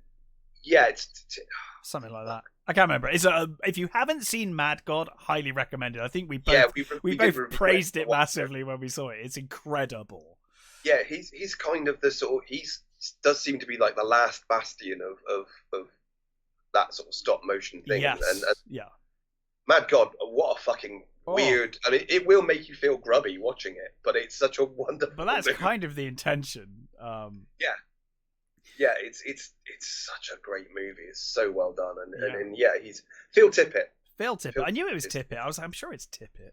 Yeah, he was sort of the last sort of bastion of that sort of art, really. Yeah. So Phineas is like overjoyed. He's like, oh my God, I can never repay you. He's like, well, look, I'll tell you where it is. And he gives some directions, but he also says, hey, have this amulet. It's all I've got. He says, what gods do you have with you? And he says, we don't have any. Yeah. Basically. And he says, I've got this. It's all it's all I can. It's not much, but it's all I can give you. And I always thought it was Poseidon. It's not. It's Triton. See, even I called him Poseidon earlier. Yeah. It's Triton. So Triton is one of. Oh, of course, because he starts talking about the crashing rocks, doesn't he? Yeah. They're clashing rocks. Sorry. Triton's one of Poseidon's sons. Yeah. It's he's like the herald of Poseidon. Now, presumably, Phineas didn't realise or have the ability to throw this in the water and cause Poseidon to turn up. No, but I guess... Because if he did, I would have been like, Harpies, have a go at this. But he does have the gift of sight, so maybe he... Yeah, that's true. Maybe he sort of knew that it would just... Whatever he did with it would work. Yeah, and I guess maybe he obviously sees them dying at the clashing rocks and thinks, well... Yeah. And I like the thing he says. Oh, you'll come across the clashing rocks, and Jason says, "What clashing rocks? What are they?" And he literally just says, "Well, they speak for themselves." Yeah, don't they? What do you think they fucking do? So of course they reach the clashing rocks soon enough, and as they're entering, they see the weather's fine, no worries. Lovely, beautiful day. Lovely, beautiful day, and they see another ship approaching. Yeah, from the opposite end. Yeah, and of course it doesn't go so well. As suddenly it's almost like an earthquakey kind of situation. But basically, I don't know how it quite works, because I guess the gods reset it after every go. Yeah, that would be my guess. Is that it's just rebuilt afterwards itself. Yeah. But effectively we see that the sides of it's basically like a big, it's like two cliffs, isn't it? They have to go through the cliff edges, and the cliffs just start caving in onto ships as they sail through. And we see that one of the ships the opposing ship gets completely totaled. I mean, like half the fucking mountain falls on it and just crushes it. And of course they realize that they're in some pretty big trouble. Yeah. And they sorry, Argos, I think, says, call on the gods, yeah, you must do something, yeah. And Jason says, screw the gods, basically. It's the gods are fucking awful. Like they're causing this effectively. Mm-hmm. He's kind of defiant towards the gods even now. He's like, no, Sodom, like look at what they're doing to us. And you do get that impression that Zeus loves him for this. Oh yeah, despite the fact that he's calling him out. Openly defiant. I guess he's like, well, you're so much smaller than I am, but I guess he respects the fact that he is still like, no, Fuck you. Yeah. Because there's even a moment where they're talking later, and Hera says, without them, we'll disappear. Without their, and Zeus is like, yeah, but, what can you do, sort of thing. It's a really sort of like lovely little thing. They got that moment where, Castus is like, "There's no turning back now, Jason," and Jason's like, "No, there's no turning back on this ship at Castus." And then he says thanks to the drummer. He's like, "Drummer, keep the stroke, but take it easy." So I'm like, I'd be like, no fucking drumming at all between these two cliffs right now. Just don't. But we see the gods, and even Zeus is like, "Oh, Jason's gone too far. He goes too far this time." But of course, we see that Hera is not very, very pleased about that.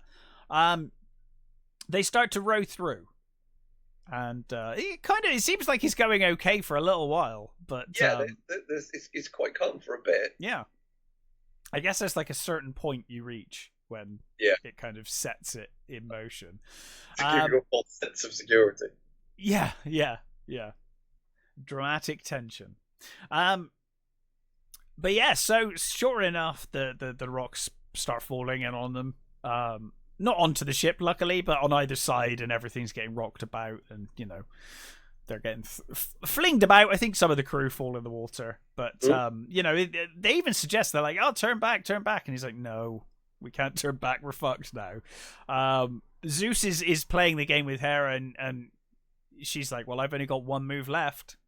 Yeah, and of course it's plonks down Triton. It's not Poseidon, Triton. Yeah. I just keep wanting to call him Poseidon. I know. I've always thought of it as Poseidon. And like I said, this is arguably one of the more dated looking effects in the movie. I love this shot. Yeah, I do. The shot of Triton coming out of the water, the look of Triton, my jokes about him looking like Peter Jackson aside, it's such a cool shot. Yeah. I absolutely adore it. I think it's great. And the tail, it could look really bad, but it's done. You don't see enough of it to where it looks great. If they'd like overdone it would have looked bad. From his body, and it just works so well, just like slightly flipping here and there every now and again. It's really nicely done. It is absolutely fantastic. So of course, Triton holds the both sides of the cliffs apart, allowing them to pass through. And he kind of awkwardly. Did we mention that Jason throws the? Oh, sorry. Yes, he throws the amulet. Yes. Yeah, he throws the amulet into the water, and that's.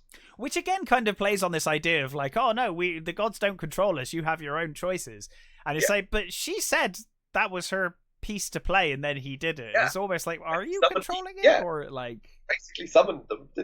Summoned. So. But yeah, this is a great shot. The Argus, makes it through, and we see Poseidon. Fucking Poseidon. Triton.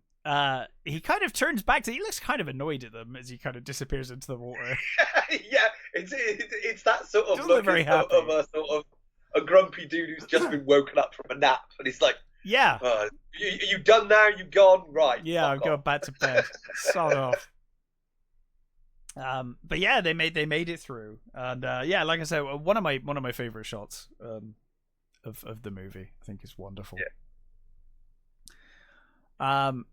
So yeah, they continue on, and then Zeus and Hera kind of continue on, and they talk about the kind of almost the futility of it all, where Zeus, Hera says, you're a god of many men, but if the men no longer believe in you, then you're a god of nothing. Yeah. And you get the impression of like, well, it's like you say you hate Jason, but ultimately what Jason's quest is bringing back faith. Yeah. Like he's bringing faith to like an entire population, an entire country, I guess, arguably. Yeah. But also, so it's kind of like you hate him, but you kind of need him. Like he's kind of doing you a favor.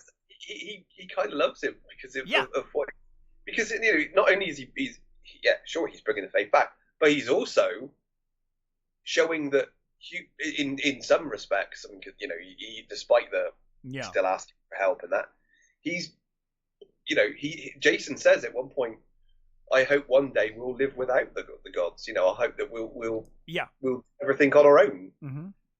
So there is that idea that it's all going to end. Yes, yeah, there is some futility to it all. Yeah.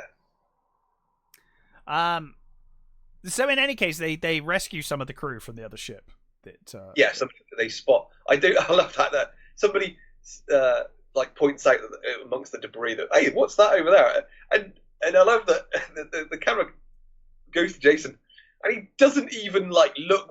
He just literally just runs across the ship and dives into the water. It's like, wow, that was reckless. It didn't even like look properly. It didn't even know what it is. He got the scent of a woman and just ran and jumped straight in. He's like, it's been fucking months. Yeah. So of course we now have Medea. One of the more kind of I don't know. It's kind of. It always felt like, oh wow, you're introducing this kind of semi-love interest in the last fucking 10 minutes of the movie or so. You know, it kind of feels like it's right at the end when we get her turn up. Yeah. And of course they immediately are just like completely beside with each other, but in that very 60s way. But yeah, it's kind of weird. But of course she explains to him that she is a priestess of Hecate, yes, priestess of the goddess Hecate, and that she is from Colchis. Yes, and that they've got this wonderful fleece. This is like keeping it saved their people, and they're all happy, and they want for nothing. And it's a wonderful paradise, and without this fleece, they'd be completely fucked. And Jason's like, I'm on a quest to. Get like, well, that's a bugger for you, then, isn't it?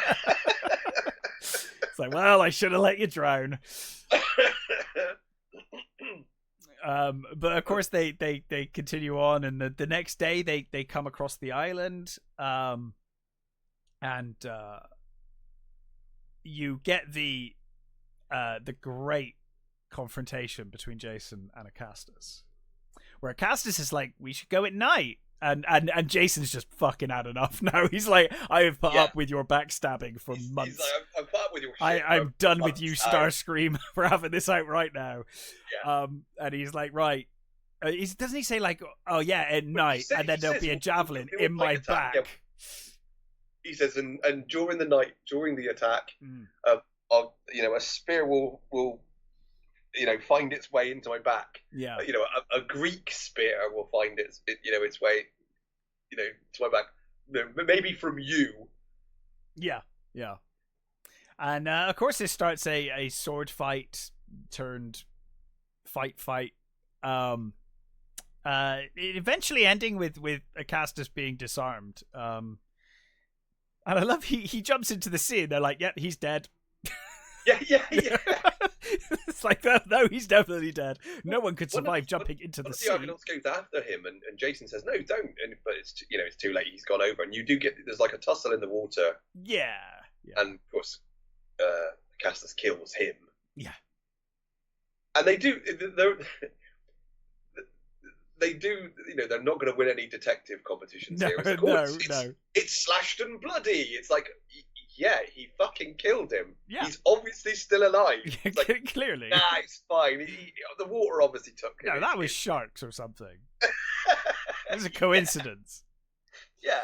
But yes. Oh, I do like the line as well. Sorry, when he's talking to Medea and he says where he's from, and they do sort of say, "That's the other side of the world." Yeah. So, Jason and his men basically end up accepting an invitation from the king. They're invited to a feast. Medea basically, she directs them. She says, "Oh, just go that way, and I'll see you later," sort of thing. And she jumps.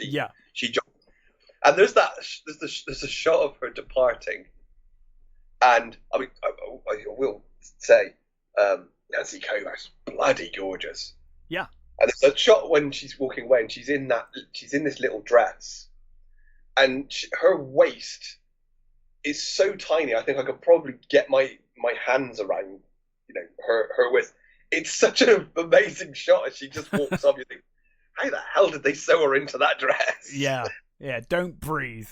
Yeah, she's got that. I think it's more of a 50s waist than a 60s waist, but it's a very it's a great shot of her disappearing into the sort of distance, as it were. And she was in a Star Trek episode. She was in a Private Little War. Oh, okay. Yeah, she was in a Private Little War. She's one of the sort of tribes people. She looks amazing in that as well. Yeah.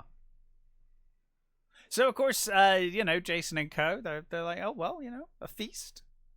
Mm-hmm. More ladies dancing everywhere. It seems good. Men at sea for a long time. I love the transition into the dancing. You get that wonderful transition of her face. Oh yeah, and then it's all like gold or bronze. With some gold or bronze makeup on, and the headdress, the outfit she's got on, and all these dancers. Wonderful. Yeah. And this is one of those things where you, how your opinion changes on things as you get older, and it's usually these days we say it's the change is usually because we're older and we see things differently. But this change is one of those younger changes. Or, I say younger changes. For me, this was like when I watched this when I was little. You watch this and like, what is all this dancing shit? Why are we watching these girls jumping around? Yeah, this is boring. And then when you get a little older, you're like, oh, okay. I understand. It's like, that's why they get the dancing, gyrating girls. I kind of get it now. Oh, so this wasn't the boringest part of the movie. Yeah. Anyway, it doesn't last long because, of course, Jason and co. are basically called out by the king in front of everyone. He's like, I know why you're here. Yeah. You're here to steal the golden fleece that's basically saved our civilization. Mm-hmm. And I gotta be honest, he's got a point. I don't really blame the king for being like, no, you bastards. He's so over the top. Everything he does is this. He speaks like this. You are murderers. Like he's murderers, pirates, and he's like. I love the accusations are so over the top, brilliant. But like you said, he's right. He's, if they take it, that their whole civilization is fucked. Yeah, he does give them like a decent meal and stuff first, but. And he is very reasonable, because I realized as well, I was like, it feels really awkward. Like, I know they were like, right, we're going to put them in prison. And it's like, okay. Why did you leave them all in their armor, though? Yeah, that was really weird. It's like, put them in prison, but... reveals that Acastus arrived before they did, and... Yes, split on them. Yeah. Split her. And I do like that Acastus turns up in that... He's got a nice, lovely new tunic and cloak. He's like, you bastard. Yeah. Medea turns up.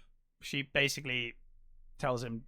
She also is like, look, I fear for your safety. Maybe you should just give up this fucking fleece thing. Well, she goes to Hecate and she says that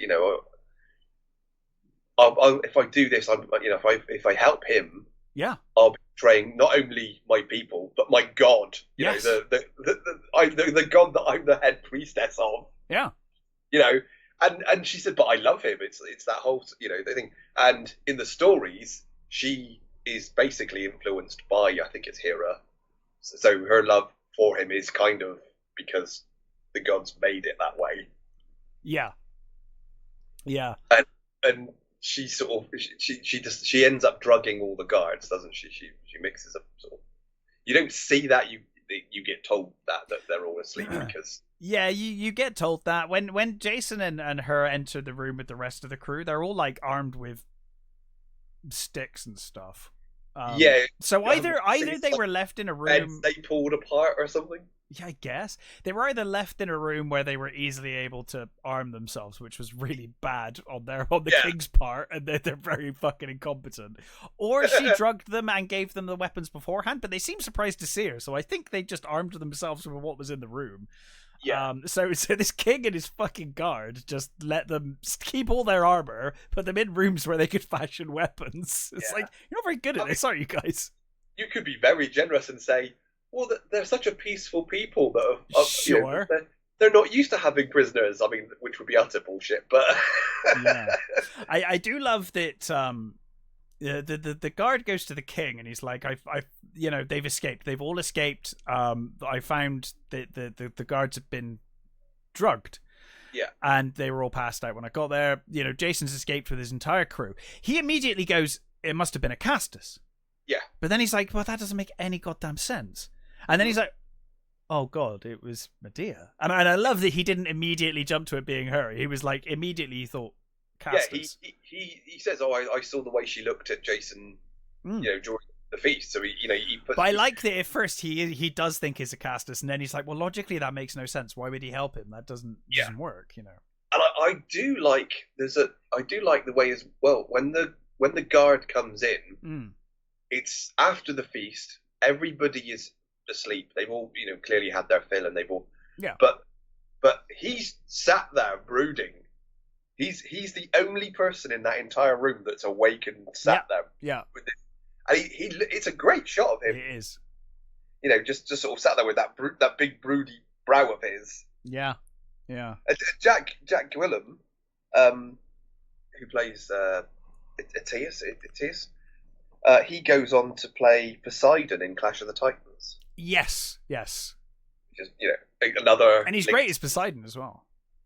Yeah, he doesn't get much to do. No, but it is great. That's fun. Yeah. 80s. So Medea sends, which arguably is the last stop motion movie, right? Really big time. It was Harryhausen's last movie. Yeah. Last movie that he worked on that way. Yeah, of course he went on to continue in the effects. He appeared on movies and stuff. He became a director after that, didn't he? He was like effects director and whatever. Yeah. So Medea shows them where the fleece is. Jason heads up there alone, but of course the kind of, is it a Hydra thing? Yes. Comes out. I assumed it was a Hydra because of the number of heads. Hydra comes out carrying a Castus, who obviously tried his luck before. Although actually we see him try his luck, don't we, beforehand? We see him approach the fleet. And it's a real, oh dear, how sad, never mind moment. It's God, yeah. It does somewhat subvert your expectations, because you kind of expect there to be another fight between the two, like a fight over the fleece when they get there, and then it's like, oh god, no, they really up the ante. It's a full-on Hydra, which again is animated really smoothly, looks amazing. And I think the Hydra gave him the most problems because he said it was trying to keep track of all of it. Head was doing what? Yeah. He says because this head was moving forward, that head was moving backwards, this head was doing that head was doing that. It's not like one head moves while the others sit there. They're all moving. They're all doing something at all times. And I could totally imagine keeping track of that would just be a nightmare. It's a really beautiful design. I love the sort of... It's wonderful. The beaky sort of faces and the... I think I love all of Harryhausen's designs, Yeah. All of his creatures, they are so distinctively Harryhausen looking. Mm-hmm. There's something about his style. You're like, this is a Harryhausen. I mean, some of them inform other monsters. So of course, got, like the Cyclops from Seventh Voyage, very much looks like later monsters from some of the later Sinbad movies and stuff like that. 20 million miles to Earth. That creature. That head has been used on numerous creatures. I think it was used in his War of the Worlds thing that never got produced. Is it Ymir? Is it Ymir? That he looks very much like the Kraken, doesn't he? Yes. The face is very similar to the Kraken. Yeah, and the War of the Worlds aliens. And it's never. I love that test footage from the War of the Worlds aliens. I would have loved to have seen that movie. It's one of those things that was never made that I would have loved to have seen. I think he did a lot of that. He did a lot of little test things that never went anywhere, which is such a shame. Yeah. Yeah. Could have had. I love War of the Worlds. I did a video on it. But I would have loved to have seen a Harryhausen version as well. You know. Yeah, because I think it would have been a Victorian one. I know, which is what I've always wanted done well. Yeah, a really good Victorian one we've never really had. Not a good one, in my opinion. Great, proper tripods, and yeah, I think it would have been so cool. Yeah. So Jason kills the Hydra, and they get a moment where they go over and check a caster. I think I think he's just going to make sure he's definitely fucking dead. I always he's like, I'm not going to bloody help him up. I'm going to make sure he's dead. There is a sort of there's a moment though where Medea looks a bit more sympathetic. Yeah, Medea looks a bit more sympathetic, and they look over towards the sort of the fleece, and there's a sort of split moment where you think, oh, were they going to heal him? Is he going to be that sort of hero? And then it's like, no, we're not going to. Fuck that. He's toast. Yeah, you do get that dying groan of him, don't you? Which is it's quite fun. I love this film. It really does kind of portray this entire scene with the fleece being taken from the tree is portrayed as a bad thing they're doing. Yeah. Like, the gold disappears, the tone goes dark, like, the screen goes darker. It's like, you're doing a bad thing, Jason. Mm-hmm. You're being an asshole. Yeah. But it's like, that's the thing. It's not a heroic thing to do. It feels like one pantheon against another, doesn't it? Well, and the thing is, I think you could argue that Jason, if he could bloody raise the best people of Greece, including the likes of fucking Hercules and the sons of kings, he could have got a force together. He didn't need this golden fucking fleece. He wouldn't have had that. I mean, that is the thing about the Greek stories, is there's always that, the prestige of of course. Yeah. So I think if he, without the idea of, we're going to get this, I need the best people. Sure. If he'd have just said, I need some people to fight this guy, that's true. because I'm the rightful king. Sure, he would have probably got some people that would have been sympathetic, but he wouldn't have got the whole, it's not a great story like, I was one of the Argonauts. I went to get, of course. I just helped him get his throne back. Doesn't have the same weight, does it? No, that's true. That's true. So the king turns up and finds the dead Hydra and the fleece missing. We sees them escaping. As well, we got Argus and the Argonauts. They kind of they split themselves up, don't they? So they're on the ship initially, and they hear the soldiers sort of going. So Argus takes a number of them, and tells the rest to stay on the boat. So you have that. I think Medea tells them, doesn't she? She tells them to hide around the cove or something. Head round.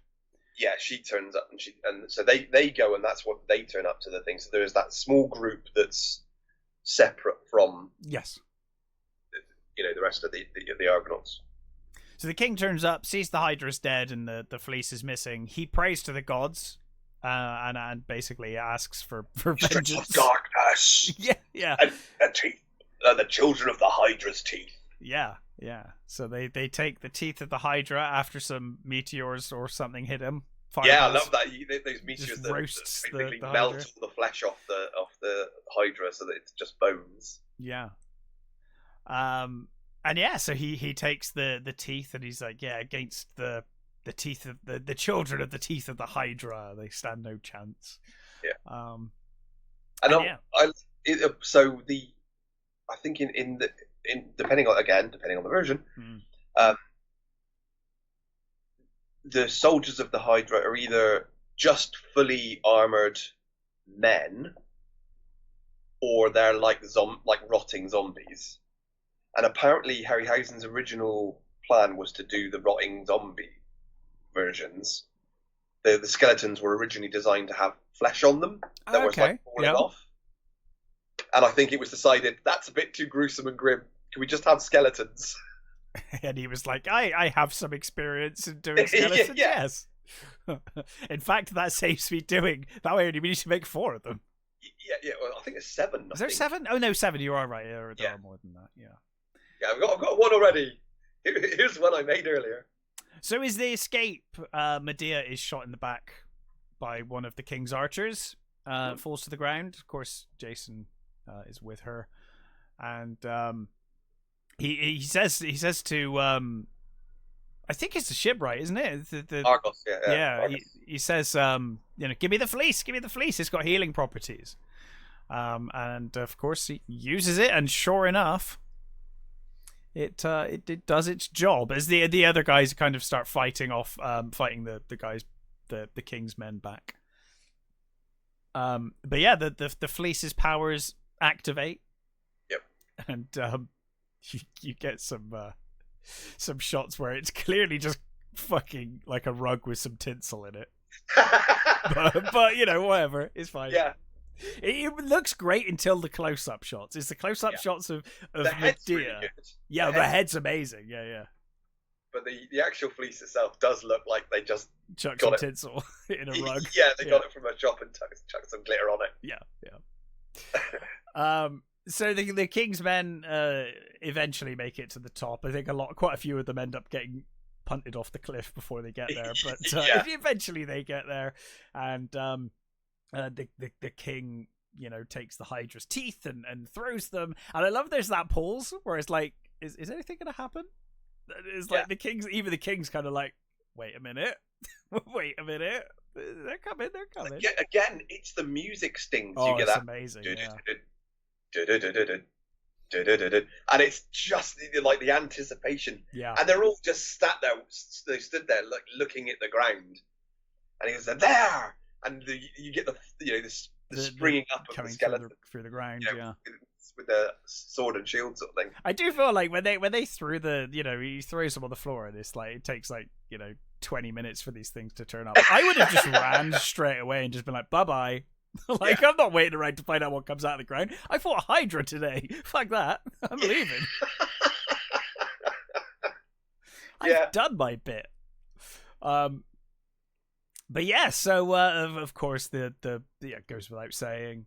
I think the skeleton scene in Sinbad is the iconic one because it was the one that was the first, right? But this really is. I mean, this takes it to a whole new level. There's so many, and there's so many moving parts, and they're expertly done. I mean. Yeah.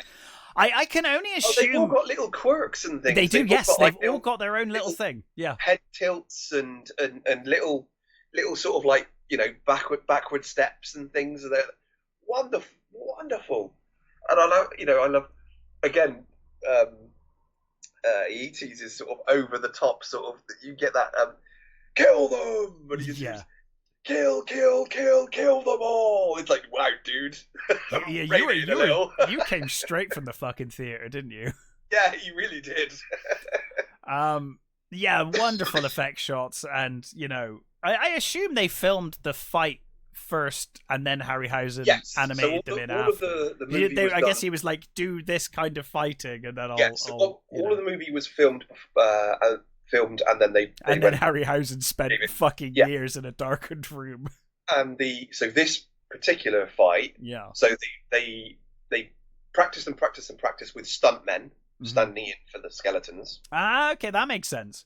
Right? So then they could get the moves that they wanted ultimately. Yeah. So basically the actors learned the movements until they had it down, and then.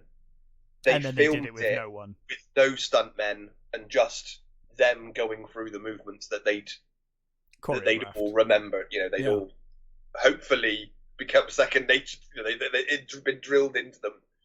So they filmed it with no one, and then Harryhausen added. He knew what he wanted to do and added the skeletons. It took 4 months to do that. I'm amazed it only took 4 months.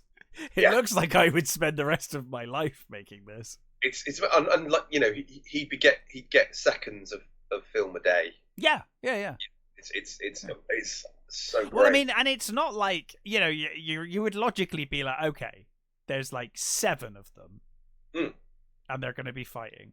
So naturally, give each one their one person to fight, and we'll cut off and show them fighting one person at a time, different shots, different friends. No, all 7. fighting a bunch of the Argonauts all at the same time. It's like, holy shit! Like they're all in the same frame, or like minimum of 2 per frame. It's like, oh my god, dude, you did yourself no favors. Again, like I said with their little characters, there's lovely little bits. Like one of the Argonauts runs sort of away, and they sort of follow him. Yeah, and he runs behind a wall. And I love it. There's 2 skeletons either side. Like it's just a small wall. Yeah. Not very long, but there's a skeleton at each end of this wall, and they're like looking. They're trying to see where he went. They've got this little sort of where'd he go? Where'd he go? Oh, there he is. Yeah. And they come back round and they chase him. He climbs up onto the wall, and they chase him up there, sort of thing. And it's great. It's so wonderful. Even the deaths of the Argonauts are just so, it has real weight to it, which is really amazing. They stab him, and they step back, and they're like watching him to make sure he's dead, and then they're like, okay, he's dead. On to the next one. I love the guy they slash on the top, and then they watch him fall. They kind of stand back and just let him fall. Yeah.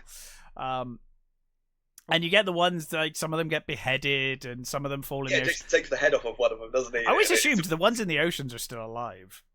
Presumably they're just chasing Jason very slowly under the water for ages. I don't know. I always presumed it only lasted so long, and then I don't know. Yeah, maybe eventually the spell wears off or something. In the story, they're distracted by rocks thrown from the crowd, and they hack each other to death. Oh, okay. They hack each other apart because they're not alive. Yeah. They hack each other apart, and that's how they defeat them in most versions of the story. In this, a couple of them get beheaded. Most of them fall in the ocean. They're kind of like it's like Tremors. Yeah. Where he bets that he can swim and they can't. Basically, is what happens in the end. And Argos and Medea have already gone. They've brought the ship around. I forgot that there was one shot that I absolutely love in this bit as well, which is at the start, but just before the fight. There's that the skeletons have risen, and the shot cuts to Jason. I think it's only 2 other Argonauts that are left, isn't it? Yes. On land, anyway. Yeah. The camera cuts to them, and they're stood in a line, and in unison, they draw their swords and unclip the belt so that it goes over their shoulders and comes off. Yeah. And it's such a beautifully uniformed. It's great. Movement. Yeah. It's so good. It's just another one of those little shots that are fantastic. This movie is not just the big bombastic shots. It's everything. Lovely little details, and lovely little lines as well. That's fantastic. That are really subtle and really, really beautifully done.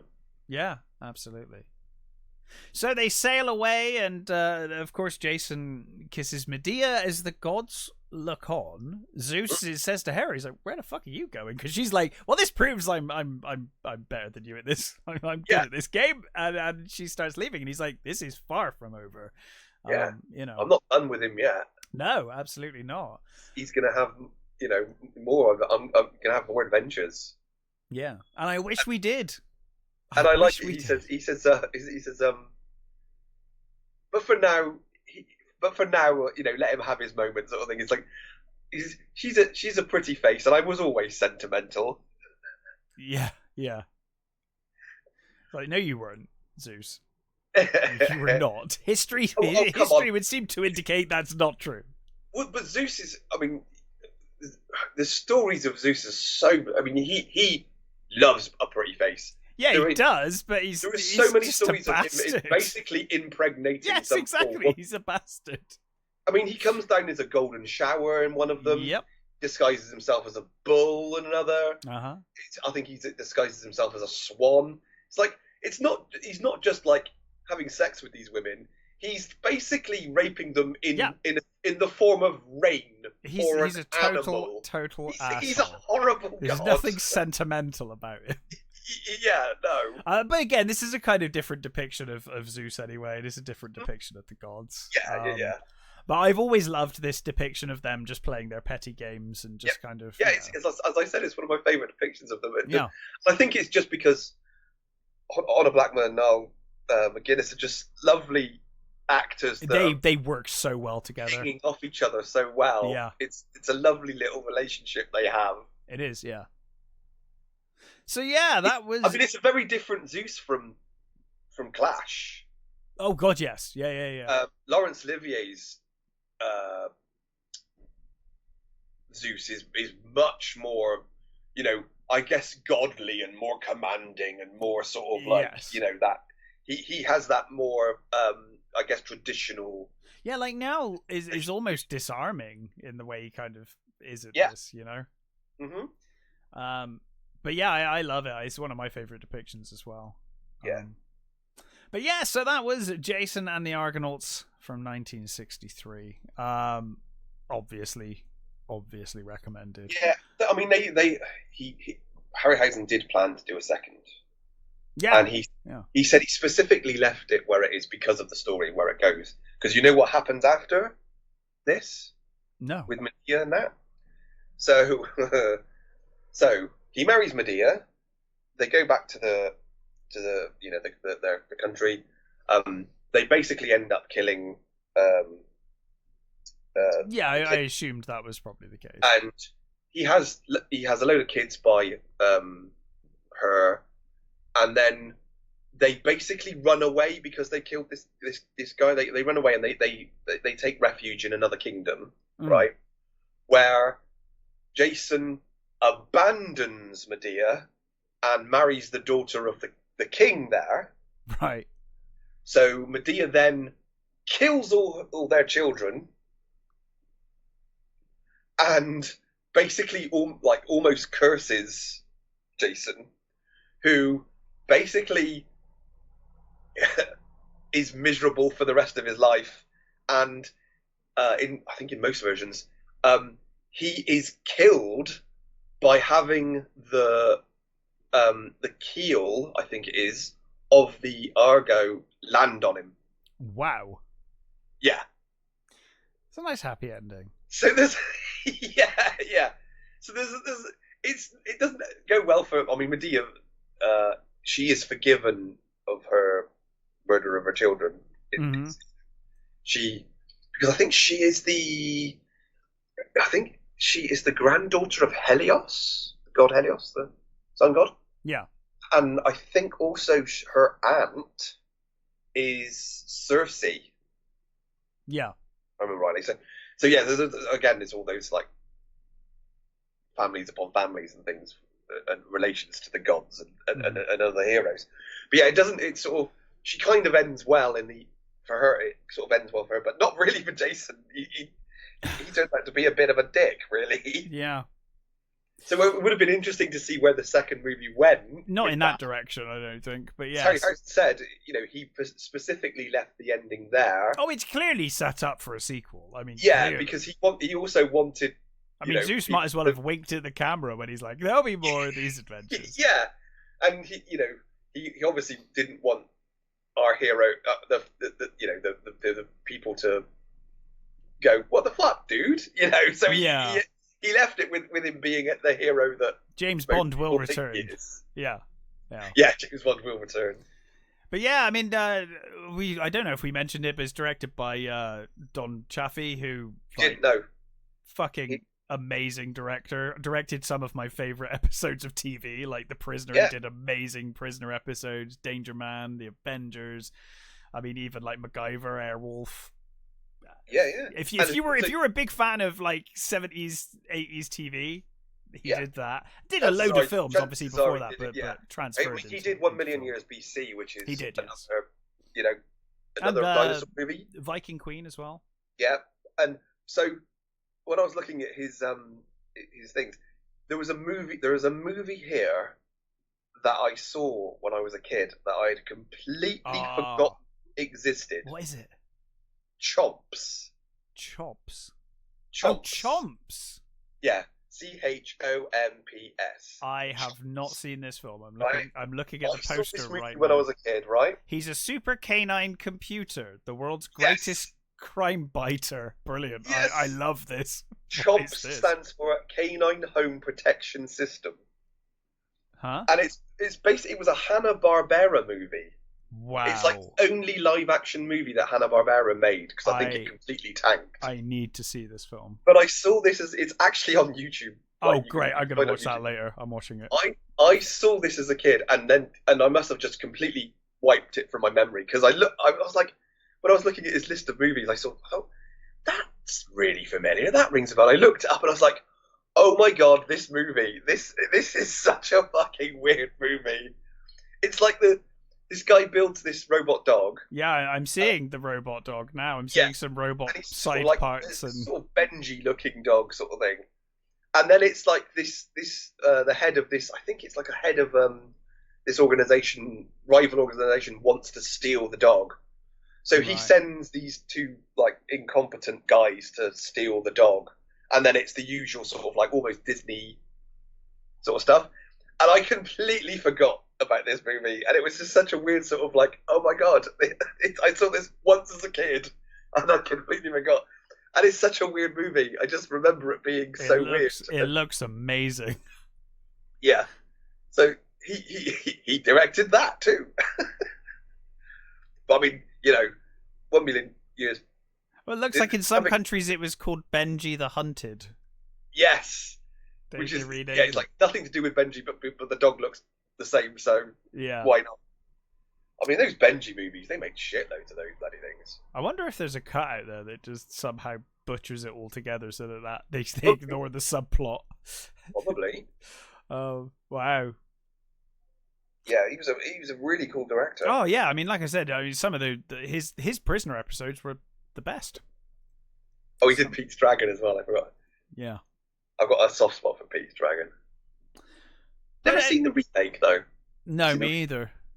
I don't know. It wasn't a case of avoiding it. It was just one of those things I never got around to. Yeah. Probably terrible, but I would imagine. But anyway, that was Jason and the Argonauts. Highly, highly recommended. And we'll be back next week with our usual review fare. I've seen Alien Romulus, so that's something to talk about. But yes, until then, stay safe, take care, and we'll catch you next time.